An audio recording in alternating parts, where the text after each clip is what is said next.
Notre prochain invité, c'est M. François Lapointe, qui est coordonnateur des communications chez GMR. D'abord, j'ai dit M. François Lapointe, là, mais dans une autre vie, François, on a animé des chroniques ensemble au temps où tu étais député de notre région. Oui. Bonjour François, comment ça va? Ça va bien? Oui. Et vous, ici? Ça fait longtemps qu'on ne s'est pas vu. On s'était vu pour réduire l'enfouissement, c'est maintenant. On s'était parlé des coûts, des réels, des lieux d'enfouissement technique, mais ça fait presque un an, oui, effectivement, comme il faut. Ça fait un an. Ouais. François, on vous reçoit aujourd'hui pour coordonnateur des communications GMR. Qu'est-ce que c'est que GMR? Factuellement, je suis avec le Conseil régional de l'environnement Chaudière-Appalaches, mais plus précisément, je m'occupe du programme Réduire l'enfouissement, c'est maintenant, qui est le volet GMR, donc gestion des matières résiduelles. Donc, depuis presque 2 ans et demi maintenant, les gens ont peut-être vu, vous avez entendu, il y a des publicités radio qui vont leur suggérer de penser à l'éco-centre plus souvent, d'amener les bonnes choses à l'éco-centre, ou qui vont leur suggérer de comment fonctionne plus précisément le bac bleu, ou qui vont justement il y a 1 an et demi à peu près, on a fait la campagne pour rappeler aux gens que les dépotoirs, ça coûte très cher, ça va coûter de plus en plus cher. Donc détourner, prendre la décision de mettre quelque chose, pas dans la poubelle, mais de mettre, si c'est faisable, quand c'est faisable, de mettre un papier journal, un imprimé dans le bac bleu, ou de commencer à faire un compost résidentiel, ou de commencer à utiliser le bac brun, petit bac brun. Ouais. À très, très court, moyen terme pour les communautés, plus on va être nombreux à faire ça, il va y avoir un avantage. Oui, ça a un impact intéressant sur l'environnement, mais il y a aussi un avantage pour les sous.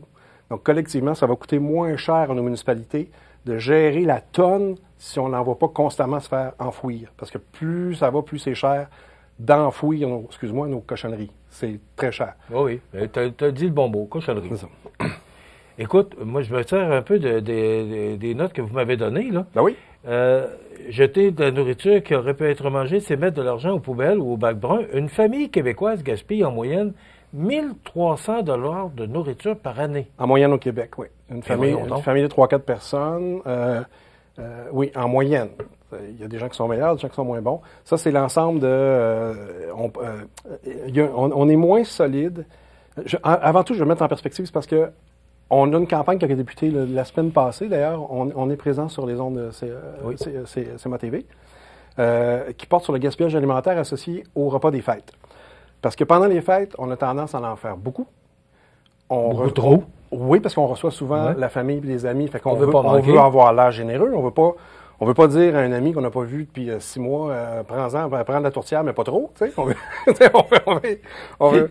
Fait qu'on en fait beaucoup, on en fait plus, on en fait trop. Donc, c'est une période de l'année qui est un bon pourcentage de ce 1 300 $ que les gens gaspillent. C'est-à-dire, on va, par exemple, avoir, en plus, dans le temps des fêtes, souvent, c'est des matières qui sont plus chères un peu. Tu sais, on s'achète plus souvent du saumon fumé pendant les fêtes, puis on s'achète du saumon fumé le 3 septembre, mettons. Tu sais. Puis on les gère de façon... Quand je dis on, je m'inclus, là, c'est les Québécois en général, on n'est pas les meilleurs pour avoir le réflexe de congélation, par exemple. On se dit, je vais manger ça cette semaine, on va mettre ça sur une salade, ça va marcher. Puis on en échappe. À un moment donné, on ouvre le frigo, puis là, on se dit, le restant de zucchini, il sent mauvais. Le restant de saumon fumé, qu'on jette. C'est là qu'on perd en moyenne au-dessus de 1 000 $ par famille sur une année. Pas juste pendant le temps des fêtes. Ouais. Là. Mais on pourrait beaucoup s'améliorer à ce niveau-là. Mais François, j'aimerais ça que vous nous encouragiez un peu, là. Est-ce qu'on est moins pire qu'on était? Parce que moi, je regarde, on en parlait avant l'entrevue, là, je regarde maintenant ce qu'il y a dans mon bac brun, dans mon bac vert, puis dans mon bac bleu. Écoute, ça a baissé je sais pas combien, mais ça a diminué grandement. La poubelle baisse constamment. Je suis fier de moi. Et je suis fier de toi. Et de ma conjointe, là. Mais est-ce qu'on s'améliore? Parce que là, moi, je parle de moi. Là, on s'améliore. Il y a eu un petit ressac pendant la COVID, où là, soudainement, il y a eu les matières recyclables dans les lieux d'enfouissement, dans les dépotoirs, ont augmenté pendant presque 2 ans. Et là, ça se replace tranquillement. Je sais pas, ça a comme désorganisé plein de choses, hein, le fait que les gens étaient à la maison. Je sais pas, on n'a pas été très bon pendant ce moment-là. On a même reculé un petit peu sur certains aspects. Là, ça va mieux.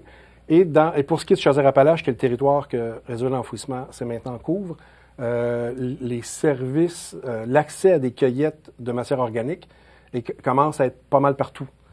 Il y a 2-3 ans, il y avait encore des grands secteurs qui le faisaient peu ou pas. Là, ça commence, ça fait 2 ans et demi maintenant que c'est clair, je pense, à Montmagny, là, que les cueillettes sont régulières.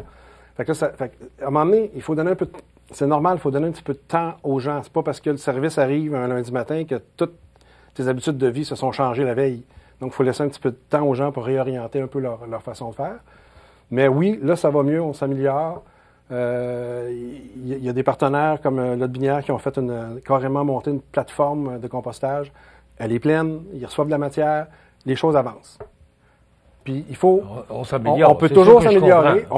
Mais on n'est pas rendu au stade où on peut dire qu'on est bon. Non, parce que si vraiment je fais le tour, par exemple, des matières d'une plateforme de compostage de la région, on va encore voir des bidons de plastique, des affaires qui n'ont pas d'affaires là, à tous les 10 pieds à peu près.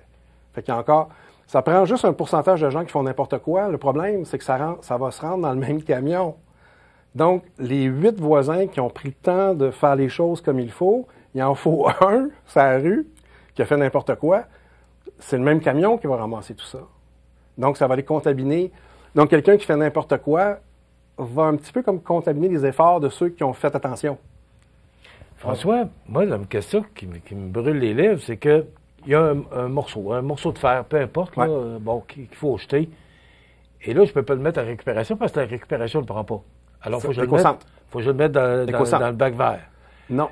N'importe quel morceau de métal, là, il peut dans votre garage, par exemple, il peut avoir une boîte. Oui, bon. Il peut avoir une boîte qui vise un jour. Moi, j'en ai une là, maintenant, puis je m'en viens. En passant, je m'en viens super bon avec l'aide de, je suis comme tout le monde, avec l'aide de ma conjointe qui est très, très bonne. Fait que ça m'oblige à monter mes standards. Okay? Mais on a une boîte constamment qui est bientôt à l'éco-centre.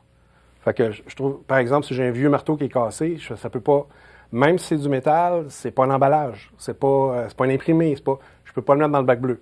Fait que là, je vais le déposer dans une boîte, puis on sait que cette boîte-là, à un moment donné, quand elle est un peu pleine, quand je sais que je vais passer pas loin de l'éco-centre de ma région chez moi, ben je mets ça dans l'auto, je passe à l'éco-centre, je dépose ça là, les batteries. J'ai jamais pensé, oui. Fait que je me fais pas à croire que je vais passer à l'éco-centre à chaque semaine pour aller porter une batterie usagée de perceuse, là.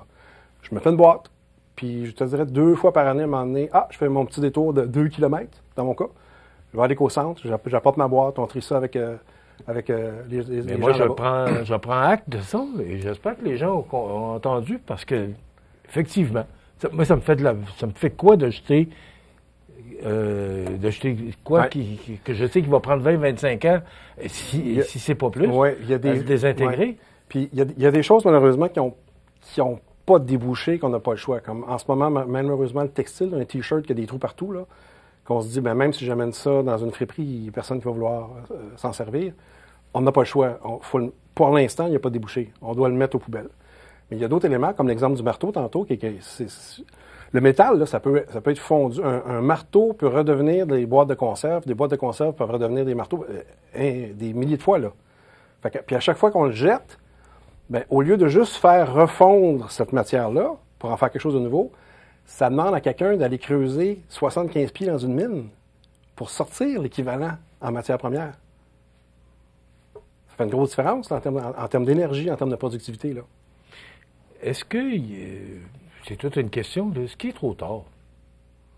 Parce qu'il y a des dégâts de fait, là. Ouais. On parlait des sites d'enfouissement, même, on doit les fermer parce qu'ils sont pleins.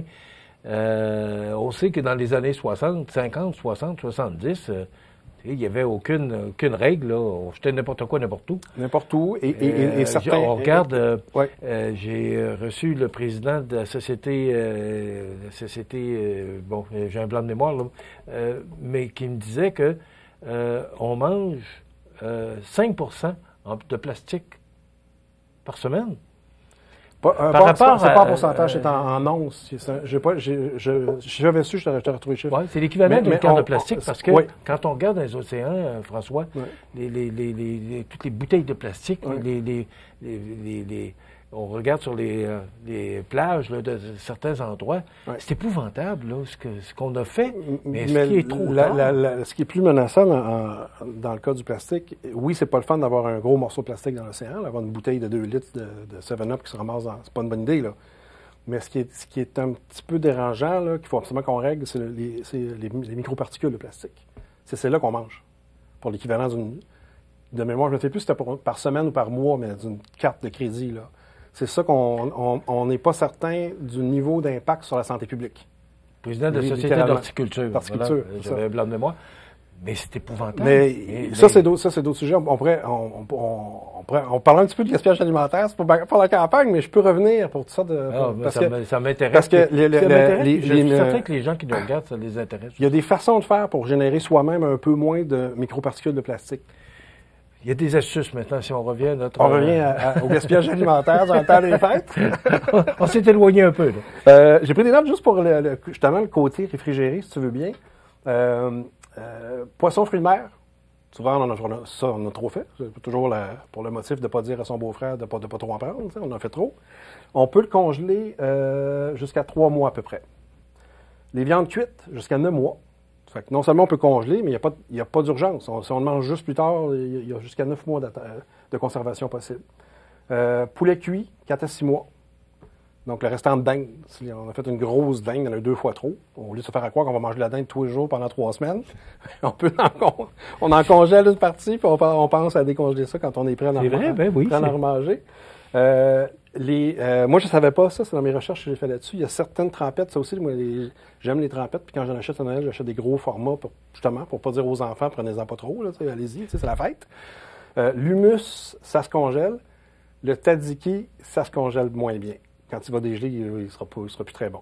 Fait qu'il y a des choses qu'il faut savoir, les nuances. Il y a des choses congelées qui sont moins bonnes lorsque décongelées. Le fromage, les pâtes dures, les congelées, quand on va les décongeler, ça va encore être très, très utilisable.